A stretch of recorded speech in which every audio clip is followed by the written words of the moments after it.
তোকে ছুঁয়েছি আঁধারে লেখিকা ভূমিকা তালুকদার পর্ব ১৪। France, Paris.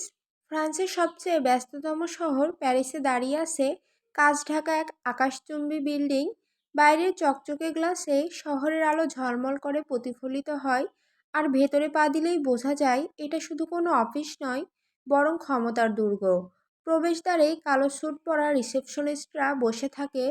প্রতিটি দেওয়ালে সাজানো থাকে ভারী ভারী আইনি বই, পুরনো রুলিংস এবং আন্তর্জাতিক আইনের ভলিউম, কিন্তু সেই সঙ্গে কোণে কোণে আছে নিঃশব্দ সিসি ক্যামেরা, যেন প্রতিটি পদক্ষেপ রেকর্ড করা হচ্ছে।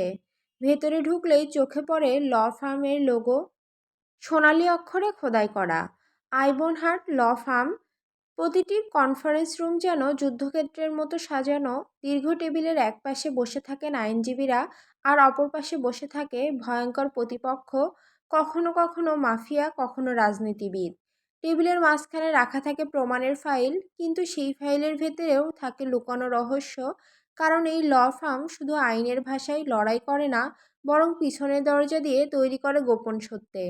জায়ানের কেবিন অন্য সবার থেকে আলাদা, কাচে ঘেরা, সাউন্ড প্রুফ, বিশাল টেবিল, দেওয়ালে কালো সাদা ফ্রেমে সাজানো বড় বড় অপরাধ মামলার ছবি।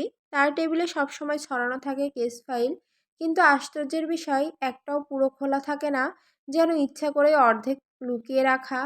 কেবিনের একপাশে বুকশেলফ, যেখানে আইনি বইয়ের সাথে সাথে রাখা আছে সিগার, ওয়াইন আর ছোট্ট এক ড্রয়ার, যেটা কেউ কখনো খুলতে পারবে না জায়ান ছাড়া। জায়ান যখন সেখানে বসে থাকেন, তার চারপাশে এমন এক অদৃশ্য চাপা উত্তাপ ছড়ায়, যেন পুরো রুমটাই নীরব হয়ে যায়। জুনিয়র লয়াররা তার সামনে দাঁড়ালেই অকারণে নার্ভাস হয়ে পড়ে। এখানে প্রতিটি কেস শুধু মামলা নয়, এক একটা যুদ্ধ।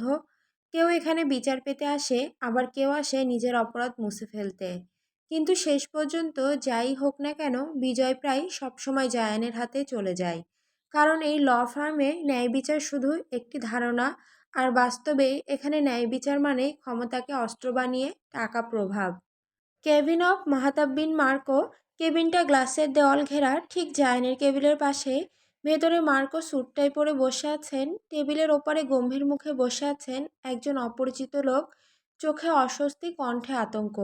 মিস্টার মার্কো, এটা খুব sensitive critical case, rape case. Marco সামনের দিকে ঝুঁকলো। দেখুন, সবাই জানেন আমাদের সিনিয়র মিস্টার জায়ান গত 2 মাস ধরে কোমায় আছেন। এত বড় ক্রিমিনাল কেস, তাও গ্যাংস্টারের বিরুদ্ধে। এটা জায়ানকে ছাড়া আমরা কেউ হাতে নিতে পারবো না। প্লিজ মিস্টার মার্কো, কেসটা আর্জেন্ট হয়ে যাচ্ছে। আমরা কেসটা অবশ্যই নেব, তবে মিস্টার জায়ান ফিরে এলে, যেহেতু উনি প্রথম কেসটা হাতে নিয়েছিলেন, উনি হ্যান্ডেল করবেন। ট্রাই টু আন্ডারস্ট্যান্ড, এটা ভীষণ রিস্কি কেস। তারপর হঠাৎ মার্কোর ফোন বেজে ওঠে, স্ক্রিনে ভেসে ওঠে নাম এলেনা। মার্কো ভ্রুকুচকে ফোন ধরলেন। হ্যালো। ফোনের ওপাশে কাপা কণ্ঠস্বর। মার্কো, প্লিজ হসপিটালে চলে আয় এখনই, জায়ানের কন্ডিশন ভীষণ খারাপ। কথাটা কানে যেতেই মার্কোর মুখ জমে গেল, গলা শুকিয়ে এলো। চেয়ার থেকে ধাম করে উঠে এক দৌড়ে গাড়িতে উঠে ফুল স্পিডে গাড়ির গতি বাড়িয়ে হসপিটালে এসে হাজির হলো। চারিদিকে সাদা আলোয় ঝলসে ওঠা দেওয়াল, নার্সদের তাড়াহুড়োর পায়ের শব্দ, দূরে কোথাও শিশুর কান্না, সব মিলিয়ে মুহূর্তটা আরও ভয়াবহ হয়ে উঠল। সে প্রায় হাঁপাতে হাঁপাতে চিৎকার করলো, ডক্টর লিওনেল! ডক্টর লিওনেল সাথে সাথে ছুটে এলো। জায়ানকে স্ট্রেচারের ওপর শুয়ে দ্রুত মনিটরের সাথে সংযুক্ত করা হলো। অবস্থা ভীষণই গুরুতর। কয়েক সেকেন্ডের মধ্যেই স্ক্রিনে সোজা দাগ ভেসে উঠল, বিপ বিপ। একেবারে সোজা লাইন। হৃদস্পন্দন একেবারে থেমে গেছে জায়ানের। নার্স আতঙ্কিত গলায় চিৎকার করে উঠল, নো পালস ডক্টর। ডক্টর লিওনেলোর চোখ মুহূর্তের জন্য স্থির হয়ে গেল। তারপর সে গম্ভীর কণ্ঠে নার্সদের নির্দেশ দিল, স্টার্ট সিপিআর নাও। একজন জুনিয়র ডাক্তার জায়ানের বুকে সজোরে চাপ দিতে শুরু করলো। আরেকজন ওষুধ প্রস্তুত করতে লাগলো। করিডোর জুড়ে আতঙ্ক আর তাড়াহুড়ো। মনিটরের পর্দায় এখনও সেই সোজা রেখা, যেন মৃত্যুর ঘোষণা দিচ্ছে। মার্কো অসহায় চোখে তাকিয়ে আছে সেদিকে। বাকিরাও প্রাণপণে গডের নিকট প্রে করে চলেছে। এমনটা তো হওয়ার কথা ছিল না। তাদের চোখের সামনে জায়ানের এমন মর্মান্তিক দৃশ্য সহ্য করার মতো না। সকলের ঘাম ভেজা মুখ, কাপা ঠোঁট ফুটে উঠল। মনে হচ্ছিল সময় থেমে গেছে, শব্দগুলো যেন আর কানে ঢুকছে না। শুধু সেই বিপ বিপ ধ্বনি যেন হৃদয়ভেদ করে ঢুকে চলেছে। ডক্টর লিওনেল আবার চাপ দিতে লাগলো, এবার জায়ানের বুকে আরও জোরে। সঙ্গে ইঞ্জেকশন প্রবেশ করানো হলো। পুরো রুম নিস্তব্ধ, শুধু সেই যান্ত্রিক শব্দ, বিপ বিপ বিপ। মনিটরে এখনো কোনো ঢেউ নেই। হাসপাতালের করিডোরটা নিস্তব্ধ হয়ে আছে। শুধু সাদা দেওয়ালে প্রতিফলিত ঠান্ডা আলো আর দূরে দূরে ছোটাছুটি করা নার্সদের প্রতিধ্বনি শোনা যাচ্ছে। মার্কো হাঁপাতে হাঁপাতে ভেতরে ঢোকার সময় চোখে পড়ে কাচের ওপাশে জায়ান্ট শুয়ে আছে, চারপাশে ডক্টররা ঝুঁকে আছে। মেশিনের লাল আলো হঠাৎই বিপ বিপ বিপ থেকে থেমে গিয়ে সোজা হয়ে গেছে। সারা ঘর নিস্তব্ধ হয়ে যায়, যেন কেউ হৃদস্পন্দনটা ছিঁড়ে ফেলেছে। হঠাৎ ডাক্তাররা আবার আতঙ্কে চিৎকার করে ওঠে, ক্লিয়ার ক্লিয়ার। বৈদ্যুতিক শক মেশিন টানা হচ্ছে, নার্সের হাত কাঁপছে, সবার চোখে ভয়ের ছাপ। He is not responding. বাইরে দাঁড়িয়ে থাকা সবাই মুহূর্তের জন্য নিস্তব্ধ হয়ে যায়। এলেনা, নাদিয়ার মুখ শুকিয়ে যায়, বুকের ভেতরটা যেন ভেঙে গুঁড়ো হয়ে যাচ্ছে। ভেতরে ডাক্তাররা আরেকবার শক দিল, ধর, কিন্তু মেশিন এখনো ফ্ল্যাট লাইন দেখাচ্ছে। চারপাশে হাহাকার ভেসে ওঠে। একজন ডাক্তার হাল ছেড়ে দিয়ে নিঃশ্বাস ফেলে বলে ওঠে, টাইম আপডেট, মার্কিট। ঠিক তখনই সারা রুমটা কেঁপে ওঠে মেশিনের তীব্র বিপ আওয়াজে। ফ্ল্যাট লাইন থেকে হঠাৎ এক টুকরো ঢেউ উঠে গেল। একটা স্পন্দন, আরেকটা, তারপর একের পর এক দ্রুত বিপ বিপ বিপ শব্দে যেন রুমটা জীবনের গানে ভরে গেল। ডাক্তাররা চমকে ওঠে, wait, pulse, his back, his back. মেশিনের লাইন ঝলমল করছে, যেন কোনো অদৃশ্য শক্তি তাকে টেনে এনেছে মৃত্যুর কিনারা থেকে। জায়ানের বুক ওঠানামা করতে শুরু করলো, শ্বাস নিতে লাগলো ধীরে ধীরে, যেন মৃত্যুর অন্ধকার থেকে উঠে এসেছে। একজন নার্স অবিশ্বাসে ফিসফিস করে বলল, দিস ইজ এ মিরাক্কেল। মার্কোর চোখ ছলছল করে উঠল। কাচের ওপাশ থেকে সে দুহাত তুলে কপালে ঠেকালো, চোখ বন্ধ করলো। এমন একটা মুহূর্ত যা বিজ্ঞানেরও কাছে ব্যাখ্যা নেই, ওপরওয়ালা চাইলে কি না পারে। Get the oxygen quickly. পুরো হসপিটালে এখন প্রাণের স্পন্দন, ডাক্তারদের কণ্ঠস্বর আর মেশিনের বেঁচে ওঠা হৃদয়ের বিপ বিপ বিপ। যেন মৃত্যুর মঞ্চ থেকে জীবনের নাটক আবার শুরু হলো, নতুন অধ্যায়ে। তবে তা কি এত সহজ হতে চলেছে? রুমের ভেতর এখন অক্সিজেনের মেশিনের শোষো আওয়াজ। জায়ান্ট শুয়ে আছে সাদা বিছানায়, মুখে অক্সিজেন মাস্ক, শরীর জুড়ে তার, আর মনিটরে হার্টবিটের দাগ ওঠানামা করছে। হাত হালকা কাঁপছে, আঙুল নড়ছে। একটু পরেই পুরো শরীর কেঁপে উঠল, মাথা হালকা এদিক ওদিক দুলছে জায়ানের। মার্কো দৌড়ে এসে বিছানার পাশে দাঁড়ালো, সাথে এলেনা, অ্যালেক্স, নাদিয়া পিছন পিছন এলো।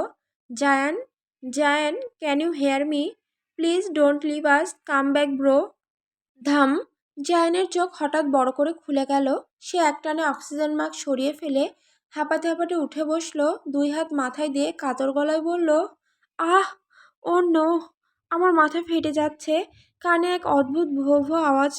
কি হয়েছে আমার? সবাই শক। নার্সের হাত থেকে ফাইল মাটিতে পড়ে গেল। ডাক্তার তোতলাতে তোতলাতে বলল, আনবিলিভেবল, এটা তো মেডিকেলি পসিবল না, মিরাক্কেল। জায়ান চোখ মিটমিট করে চারপাশে তাকালো বিভ্রান্ত কণ্ঠে, কাল কাল রাতে কি হয়েছিল? আমি শুধু মনে করতে পারছি না। একটা ভয়ঙ্কর কার ক্রাশ, তারপর কিছুই মনে নেই। এই তো কালকের ঘটনা, তাই না? ডক্টর নিওলেন, কাল? মিস্টার জায়ান, আপনি গতকাল না, পুরো 2 মাস ধরে কোমায় ছিলেন, আজই জ্ঞান ফিরেছে। জায়ানের মুখ, তার চোখ জ্বলজ্বল করছে, যেন অন্ধকার ভেদ করে আবার ফিরেছে নতুন এক শক্তি নিয়ে। শুধু জায়ানের শেষ কথা প্রতিধ্বনিত হয়ে বাজতে থাকে, হোয়াট দ্য ফাক, 2 মাস? লিয়ানা, ওহো গড, বাংলাদেশ যেতে হবে। কোন শুয়ার এই কাজ করলো তার হিসাব পরে নিব এসে। মার্কোরা চারপাশে সোজা দাঁড়িয়ে আছে, চোখ বড়, মুখ অচেতন। কেউ কিছু বলার সাহস পাচ্ছে না। তারা তো বাংলাদেশের খবর পেয়েছেই। তারা তো বুঝতেই পারেনি ঝড় বয়ে যাওয়ার আগে ঘূর্ণিঝড় জায়ান কামব্যাক করে ফেলবে। এখন কি হবে? জায়ানকে কিভাবে বলবে যে মিস লিয়ানা খানের বিয়ে আজ, তাও কয়েক ঘন্টা বাকি? কিভাবে কি করবে? জায়ানকে কি জবাব দিবে তা জানা না থাকলেও জায়ান যে কি তোলকালাম বাঁধিয়ে বসবে তা হাড়ে হাড়ে জানে সকলেই। নাদিয়াদের মুখে গম্ভীর আতঙ্ক, হাত কাঁপছে। তারা সবাই চুপচাপ দাঁড়িয়ে রইল। মনে হচ্ছে এই মুহূর্তে যা ঘটেছে তা কোনো মেশিনের হিসাবের বাইরে। কিছুই জানানো যাবে না। তাদের চোখে ভয়, ধ্বংসের ভয়। তারা জানে জায়ানের শরীর 2 মাস কোমায় ছিল, যা এক মুহূর্তে ফিরে এসেছে। তবে উত্তেজিত হয়ে পড়লে ব্রেইন হ্যামারেজ হতে পারে। জায়ানের শরীর হালকা হিলছে, মাথা কেঁপে কেঁপে যাচ্ছে, ফিসফিস করে নিজের কণ্ঠে, now I am fine. Marco, call the doctor and discharge me right now. কথাটা বলেই জায়ান ধীরে ধীরে বেড থেকে উঠতে যাচ্ছিল। হঠাৎই মার্কো এসে তার কাঁধ শক্ত করে ধরে ফেলে। শোন জায়ান, তোর শরীর এখনো ভালো নেই, দুর্বল। আজকে অন্তত হাসপাতালেই থাক প্লিজ। জায়ান ঠোঁটে হালকা হাসি টেনে, কিন্তু কণ্ঠে ইস্পাতের ধীরতা। ওহো, ঠিক আছে, তবে বাংলাদেশ গিয়ে একটা অসম্পূর্ণ কাজ সেরে আসি আগে। আর আমি এখন পুরো ফিট জায়ান খান, এতটা দুর্বল নই। সর, আমি ডক্টর লিওনেলের কাছে যাচ্ছি। ঠিক তখনই হঠাৎ পেছন থেকে এলেনা চিৎকার করে ওঠে, কেন করিস এমন? নিজের কি হাল হয়েছে দেখ না। ওই মেয়ের জন্যই সব। যাবি না, আমি যেতে দেব না। জায়ান হঠাৎ থেমে চোখে আগুনের ঝলকানি নিয়ে ঘুরে দাঁড়ালো। How dare you, don't cross your limit Elena. এলেনার চোখ ভিজে গেলেও গলাটা শক্ত রাখলো। কেন ভুল বলছি আমি? শোন, কেন এই শরীর নিয়ে দেশে যেতে চাচ্ছিস? এত বছর তো গেলি না, এখন যাবি? কার জন্য? তোরই কাজিন? হ্যাঁ হ্যাঁ, আমি জানি, সব জানি। আমরা তোর বিয়োগান্ত অতীত, পাস্ট, তোর অতৃপ্ত ফিলিংস সব জানি। এত বছর বুঝে এসেছি, মেনে নিয়েছি। কিন্তু শুনে রাখ, তোর ওই লিয়ানা কয়েক ঘন্টার মধ্যেই বিয়ের পিঁড়িতে বসতে চলেছে। অন্য এক পুরুষকে বিয়ে করছে ও। কি করতে পারবি? এখন গেলেও লাভ হবে না। এলেনার কথা শুনেই চারপাশের সবাই স্তব্ধ। তারা লুকাতে গিয়েও পারল না সত্যটা। মার্কো চোখ নামিয়ে ফেলে। এলেক্স আর নাদিয়া একে অপরের দিকে তাকায়, কিন্তু কিছু বলে না। তবে মার্কো চেয়েছিল লিয়ানাকে তুলে নিয়ে আসতে, তবে এলেনার জন্যই তা পারেনি। এলেনা হঠাৎ দৌড়ে এসে জায়ানের হাত ধরে কেঁদে ফেলল। ভুলে যা, ভুলে যা ওকে। ওই মেয়েকে ভুলে যা জায়ান। কথাগুলো যেন ছুরি হয়ে জায়ানের হৃদয় ভেদ করল। ঠিক যেন কেউ বিষ গুলিয়ে তাকে বলছে, নে বিষটা খেয়ে নে, মরবি না। তার কানে প্রতিটা শব্দ বারবার বাজতে থাকলো, অন্য পুরুষ, অন্য পুরুষ। জায়ানের চোখ ততক্ষণে আগুন ঝলসে উঠল, গলাটা ঠান্ডা কিন্তু ধারালো। এক ঝটকায় এলেনাকে ধাক্কা দিয়ে ফ্লোরে ফেলে দিল। হাউলে মারিউ, ফাজলামো করিস আমার সাথে? তোর এসব নাটকে আমি বিরক্ত, আমাকে রাগাস না, সরে যা। তখন নাদিয়া এগিয়ে এসে গলাটা নরম করে বলল, এলেনা ঠিকই বলেছে, কিন্তু please control your self Zayan. তোর শরীর এখনও প্রপারভাবে ঠিক হয়নি। একটা ভুল ধাক্কা, উত্তেজনা সব শেষ করে দিতে পারে। রুমের ভেতর মুহূর্তেই নিস্তব্ধতা। ততক্ষণে জায়ান হাত শক্ত করে মুঠো বানালো। হাতের কেনলোটা ঠাস করে টান দিয়ে ছিঁড়ে ফেলে, যা দিয়ে ফিনফিনিয়ে রক্ত ঝরতে লাগলো। চোখ উপরে ছাদের দিকে তুলে নিল, যেন নিজেকে খুব কষ্টে নিয়ন্ত্রণ করে চলছে, যেখানে অশ্রুর আগুন একসাথে ঝলকাচ্ছে। দাঁতে দাঁত পিষে কেবিনে থাকা টেবিলটা সজোরে দেওয়ালে বাড়ি মারে। বেডের চাদর উল্টে পাল্টে ছিঁড়ে ফেলে। মার্কো অ্যালেক্স থামাতে এলে তাদের এক ধাক্কায় সরিয়ে দেয়। ততক্ষণে জায়ান্ট পুরোপুরি নিজের নিয়ন্ত্রণের বাইরে চলে গিয়েছে। মাথায় দুহাত চেপে ধরে কিছুক্ষণ পরেই দেওয়ালে নিজের রক্তাক্ত হাতটা দিয়ে ঘুষি মারে। হাতটা পুরোই থেতলে গিয়ে অঝরে রক্ত ঝরে ফ্লোরে পড়ছে। লেপ্টে আছে দেওয়ালের গায়ে। বিয়ের নামটা শুনে যেন হৃদয় ছিঁড়ে চূর্ণ বিচূর্ণ হয়ে গেছে। চোখ লাল, রক্তের আলো, আর হালকা কাপা রক্তমাখা হাত থেকে বের হচ্ছে। চিৎকার করে, ফাক, ওই জানোয়ারের বাচ্চাগুলো আমাকে অমানুষ বানিয়েই ছাড়বে। আমিও দেখাবো আমি যে কি জিনিস। বিয়ে বাড়িকে কিভাবে শ্মশান বাড়ি করতে হয় তা শেখাবো। জায়ানের মুখে ফুটে ওঠে এক পৈশাসিক হাসি। আর ওই বান্দির বাচ্চারে যদি না খাইছে, আমিও জায়ান খান না। হঠাৎ যেন প্রবল ঘূর্ণি শক্তিকে ঘূর্ণন করতে শুরু করে। বাতাস টর্নেডোর মতো ঘুরছে। জায়ানের হাত আরও শক্ত করে মুঠ হয়ে যায়। রক্ত তার হাত থেকে ফুটো ফুটো ঝরে, ঠিকই চোখে আগুন। তারপর হঠাৎ, Marco, I said immediately ready a marriage register paper. 100 BMW, 200 Mercedes car, 50 bike and 500 bodyguard এর ব্যবস্থা কর for Bangladesh. Just 10 minute time দিলাম। I said just 10। তা না হলে বিসমিল্লা বলে তোকে খুন করব আগে। আর হ্যাঁ, আমার প্রাইভেট জেটটা নিয়ে আয়, ওইটা দিয়েই যাব। বিয়েটা হবার আগে আমি যেভাবেই হোক দেশে যেতে হবে, যেভাবেই হোক। ঢাকা বাংলাদেশ, শুক্রবার। ঢাকা উত্তরা। রাস্তা জুড়ে হালকা যানজট, কিন্তু দূর থেকেই চকচক করছে এক বিশাল আলোকিত গেট। গেটের ওপরে ঝুলছে সোনালি লাইটে লেখা বড় বড় অক্ষরে, ঈশান ওয়েডস লিয়ানা। গেটের ঠিক মাঝখানে খোদাই করে ঝকঝকে পিতলের নেম প্লেট, খান ম্যানশন। গেটের দুই পাশে সাজানো রাজকীয় ফুলের তোড়া, সাদা অর্কিড, লাল গোলাপ আর নীল আন্থুরিয়ামের মিশেল। মেঘলা আকাশে হালকা বাতাস বইছে, লাইটগুলো ঝিলমিল করে যেন প্রতিটি বাতাসের সাথে নেচে উঠছে। বড়সড় সোনালি রঙের গেট দিয়ে ঢুকতেই চোখে পড়বে এক বিশাল ডুপ্লেক্স বাড়ি। বাড়ির সামনে পুরো উঠোনটা ঢাকা পড়েছে কার্পেট আর ঝাড়বাতির আলোয়। বারান্দার দিক থেকে নেমে আসতে সিঁড়ি। সিঁড়ির প্রতিটি ধাপে জ্বলছে ছোট ছোট মোমবাতি, দুই পাশে সাজানো ফেয়ারি লাইটে। বাড়ির বাইরের দেওয়ালে ঝুলছে বড় বড় ব্যানার, দূর থেকে বাজছে শেহনাই, যা যেন প্রতিটি অতিথিকে মনে করিয়ে দিচ্ছে আজ খানবাড়িতে হচ্ছে বছরের সবচেয়ে রাজকীয় আয়োজন। প্রবেশ মুখে লম্বা লাল কার্পেট বিছানো। অতিথিরা একে একে প্রবেশ করছে। পুরুষেরা শেরওয়ানি, স্যুট, কোট পাঞ্জাবিতে জমকালো সাজে, মহিলারা শাড়ি আর লেহেঙ্গায় ঝলমল করছে। সোনালি কাচের ঝাড়বাতি থেকে নেমে আসা আলোয় যেন প্রতিটি গয়না হাজার গুণ উজ্জ্বল হয়ে উঠছে। সবচেয়ে নজরকাড়া হলো আসল ওয়েডিং স্টেজ। মঞ্চটা তৈরি করা হয়েছে রূপালি আর সোনালি ঝাড়বাতির নিচে। সাদা পর্দা লাল গোলাপে মোড়া। মঞ্চের মাঝখানে রাখা আছে রাজকীয় সোফা। ঠিক তখনই সিঁড়ি দিয়ে ধীরে ধীরে নামছে লিয়ানা। পরনে লাল বেনারসি, দুই পাশে শক্ত হয়ে দাঁড়িয়ে আছে মেরিন আর রিমা। পেছনে নিস্তব্ধ মুখে আরিশা, মাইশা আর রিহান। কারো ঠোঁটে ম্লান হাসির আভাসও নেই, নেই কোনো খুনসুটি বা আনন্দের ঝলক। লালচে আলোর মতো ছড়িয়ে পড়ছে নিস্তব্ধতা।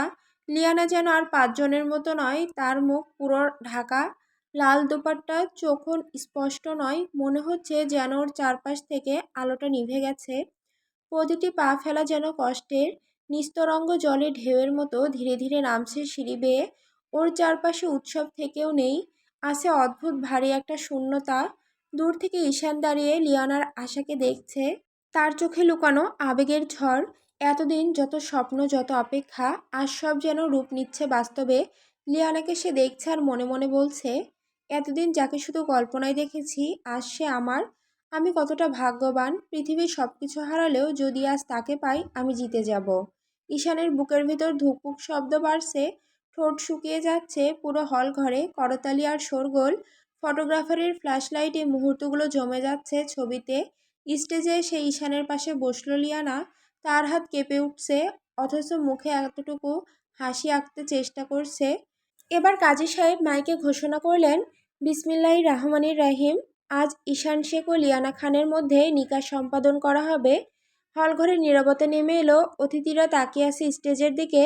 সোলাইমান খান, পরিবারের প্রধান, সামনের কাতারে বসে আছেন, চোখে গর্ব আর প্রশান্তি।